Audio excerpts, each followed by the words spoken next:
भारत रूस रिश्तों में अचानक आई गर्माहट।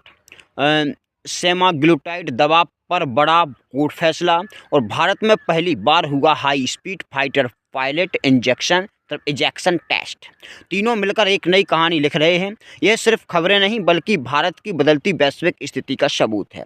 दिल्ली और मॉस्को के बीच हुई हालिया मीटिंग में 16 बड़े समझौते हुए। सबसे अहम, स्किल्ड भारतीय वर्कर्स को रूस भेजने का नया लेबर मोबिलिटी पैक्ट, मतलब आईटी, कंस्ट्रक्शन, एग्रीकल्चर जैसे सेक्टरों में भारतीयों के लिए नई नौकरियां खुलेंगी। साथ ही दोनों देशों ने 2030 तक $100 बिलियन ट्रेड का लक्ष्य दोहराया। इसमें सबसे दिलचस्प बात है कि लोकल करेंसी में ट्रेड की तैयारी, यानी डॉलर पर निर्भरता कम करने की रणनीति। न्यूक्लियर ऊर्जा में भी बड़े बदलाव दिखे। कुडनकुलम न्यूक्लियर प्लांट को लेकर नई सहमति बनी है और भारत के लिए एक और न्यूक्लियर साइट की बात आगे बढ़ी है। उधर यूक्रेन संकट पर भारत की भाषा पहले जैसी ही रही। हम युद्ध के नहीं, शांति के पक्ष में हैं। यह संकेत है कि भारत अपने संतुलित कूटनीतिक रास्ते से पीछे हटने वाला नहीं है।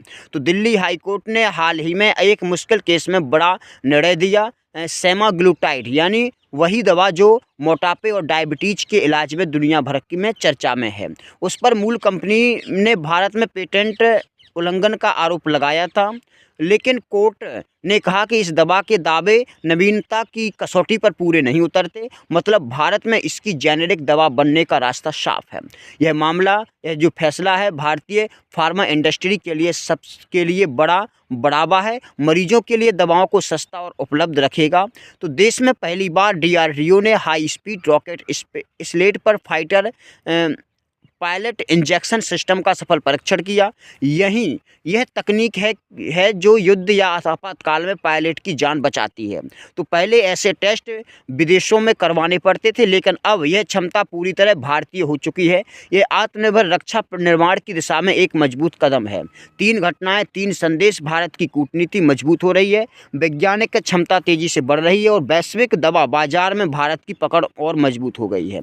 यही है आज की बड़ी तस्वीर। भारत बदल रहा है और दुनिया ध्यान से देख रही है। तर्क भारत के साथ जुड़े रहिए, जहां खबर नहीं, कहानी का असली अर्थ मिलता है। जय हिंद।